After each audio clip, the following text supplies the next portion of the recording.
প্রথম যে বিষয়টা আমরা বলেছি যে টিএসইসিএল এর যে নিজস্ব উৎপাদন, বিদ্যুৎ উৎপাদন, পাওয়ার জেনারেশন, সেটা কমে গেছে।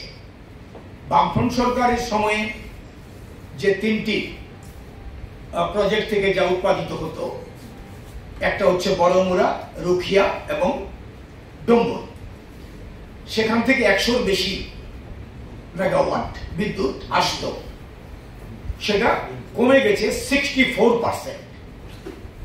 আমাদের রাজ্যে সবটা মিলালে পরে সেটা আরো বেশি হবে কমে যাওয়াটা, কিন্তু টিএসইসিএল এর নিজস্ব উৎপাদন 64% কমপক্ষে সেটা কমে গেছে। আগের বছরগুলিতে টিএসইসিএল বারবার বলেছে যে আমরা উৎপাদন বাড়াবো, টিইআরসির কাছেই বলেছে, তারা প্রতিশ্রুতি দিয়েছে, কিন্তু এতদিন পরে এখন এসে আমরা দেখছি যে 64% জেনারেশন সেখানে কমে গেছে।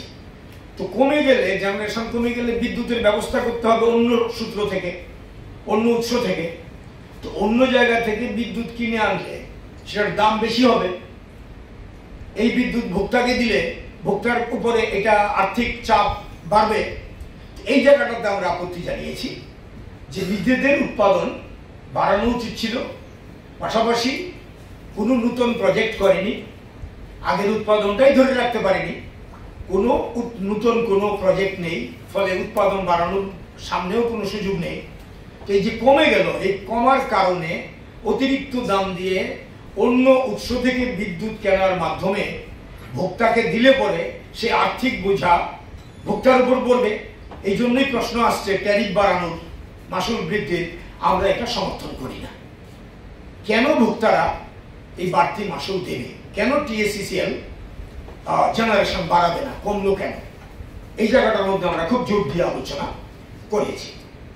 নেক্সট হচ্ছে, আমরা বলেছি যে ট্রান্সমিশন বিজনেসের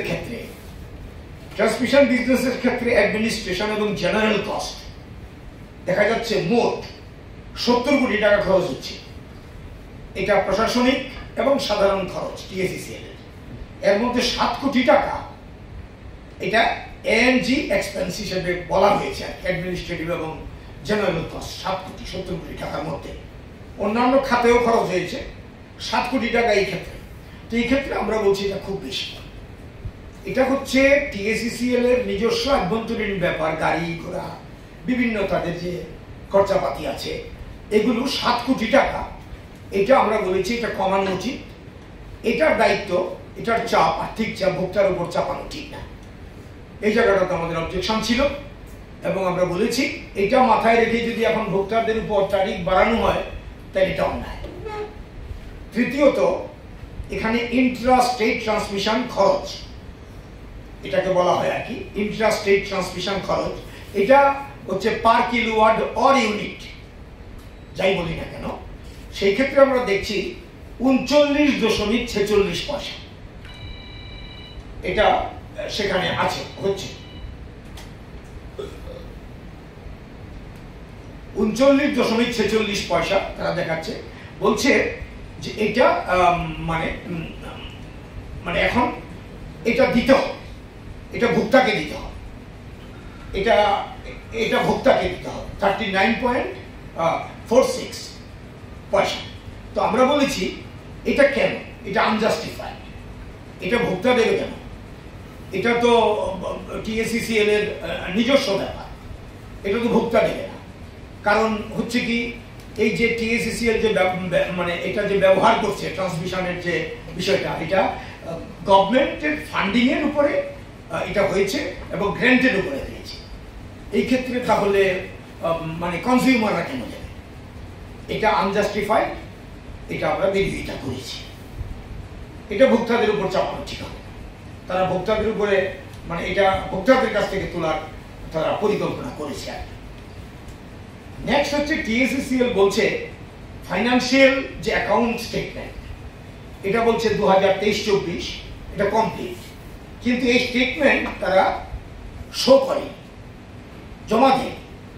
তাদের যে এমওআইটি পিটিশন, তার মধ্যে তার কোনো উল্লেখ নেই। তো না থাকলে পরে ভোক্তা বুঝবে কি করে? এটা কি করে আমরা আন্দাজ করব? এই যে অ্যাকাউন্ট তারা বলছে কমপ্লিট, এবং এটার এই অনুযায়ী যে তারা ট্যারিফ বাড়ানোর দাবি করছে, তো এটা কাস্টমার কি করে বুঝবে? কাস্টমারের সামনে তো অ্যাকাউন্ট নেই, অডিটেড অ্যাকাউন্ট, এটা তো রাখা হয়নি। এই জন্য আমরা বলেছি এটা ফাইনাল দেওয়া উচিত ছিল। তখন এটা জাস্টিফিকেশন আছে কিনা আমরা বলতে পারতাম। এটা না দিয়ে মুখে বলে দেওয়া হচ্ছে কমপ্লিট, আর ফাইনাল দেওয়া হলো না, আমরা বলেছি এটা আনজাস্টিফাইড। ট্যারিফ বাড়ানোর সুপারিশ তার উপরে করা ঠিক নয়। এইটা নেক্সট আমাদের সবগুলো দাবি আমরা এইভাবে ক্যাটাগরিক্যালি বলেছি। নেক্সট হচ্ছে ট্রান্সমিশন এন্ড ডিস্ট্রিবিউশন, যেটাকে বলা হয় TND loss. Transmission and distribution মানে টিএনডি লস। এই লস 2024-25-এ হয়েছে মানে 26.28%। এটা হচ্ছে এস্টিমেটেড। তো আমরা বললাম এটা তো চলে গেছে বছর, এটা এই ক্ষেত্রে একই কথা। তো এটা চলে গেছে, তাহলে এটা এস্টিমেটেড কেন?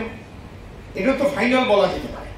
এবং গত বছরের হিসাব ফাইনাল দেখানো যাবে না কেন? এটা দেখানো উচিত।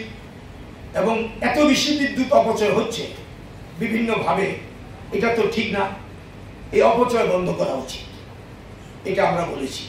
এবং তার পাশাপাশি আমরা এই কথাও বলেছি, এই লসটা যদি কম হয়, মানে বিদ্যুৎ অপচয় যদি কম হয় বা নানাভাবে লস যদি কম হয়, তাহলে পরে তার যে এখন ট্যারিফ বাড়িয়ে সেটাকে গ্যাপটাকে পূরণ করা, যেটা ইনডাইরেক্টলি ভোক্তার উপর পড়বে, এই প্রশ্ন উঠতো না। এই জায়গাটাতে আমরা অবজেকশন দিয়েছি। আমরা বলেছি টিএনডি লস কমাও এবং ট্যারিফ বাড়ানোর প্রস্তাব প্রত্যাহার করো। এই হচ্ছে ব্যাপার। এটিএমসি বলে একটা বিষয় আছে, লস। এই ক্ষেত্রে aggregate technical and commercial loss. Aggregate technical and commercial লসের ক্ষেত্রে এই যে টিএসসিসিএল নীরব, এই ক্ষেত্রে তারা কিছু বলছে না, নীরব, কিন্তু লস আছে বলছে। তো এই ক্ষেত্রে আমাদের বক্তব্য হচ্ছে যে কমার্শিয়াল লসের কথা বলা হচ্ছে, এটার উল্লেখ করা উচিত ছিল। এমওআইটি পিটিশনে এটা নেই, ইনকমপ্লিট এবং এটা আনজাস্টিফাইড। এটাকে দেখিয়ে সেখানে ট্যারিফ বাড়ানোর যুক্তি, তার কোনো যৌক্তিকতা নেই। সাংবাদিক বন্ধুদের স্বাগত জানাই। আপনারা জানেন Tripura state electrical corporation limited, এর মধ্যে ত্রিপুরা ইলেকট্রিসিটি রেগুলেটরি কমিশনের কাছে মাল্টি ইয়ার ট্যারিফ এমওআইটি পিটিশন দাখিল করেছে। এটাতে তারা বলেছেন যে মাসুল বৃদ্ধি করতে হবে, বিদ্যুৎ মাসুল বৃদ্ধি করতে হবে। এই আবেদন জানিয়ে তারা পিটিশনটা দাখিল করেছে। আমরা সিপিআইএম এর পক্ষ থেকে এই যে এমওআইটি যে tariff petition submitted by the TSCCL to TREC, Tripura Electricity Regulatory, TRC, Tripura Electricity Regulatory Commission, এটা আমরা we have gone through, আমরা এটা বিশদে দেখেছি। আমরা দেখার পরে আমাদের পার্টির পক্ষ থেকে, সিপিআইএম এর পক্ষ থেকে আমরা ক্যাটাগরিক্যালি এক এক করে এই বিষয়ে আমরা আমাদের মতামত আজকে দিয়েছি। টিআরসি আজকে তাদের অফিসে শুনানির ব্যবস্থা করেছিলেন, সেই শুনানিতে আমরা অংশগ্রহণ করেছি, অন্যরাও ছিলেন। তো আমরা আমাদের বক্তব্যে যা বলেছি সেটাই আমরা আপনাদের সামনে এখন ব্যাখ্যা করব। আমার সঙ্গে ছিলেন নটরাজ দত্ত এবং শান্তনু দাস। আমরা তিনজন আজকে এই শুনানিতে আমাদের পার্টির তরফ থেকে বক্তব্য রেখেছি।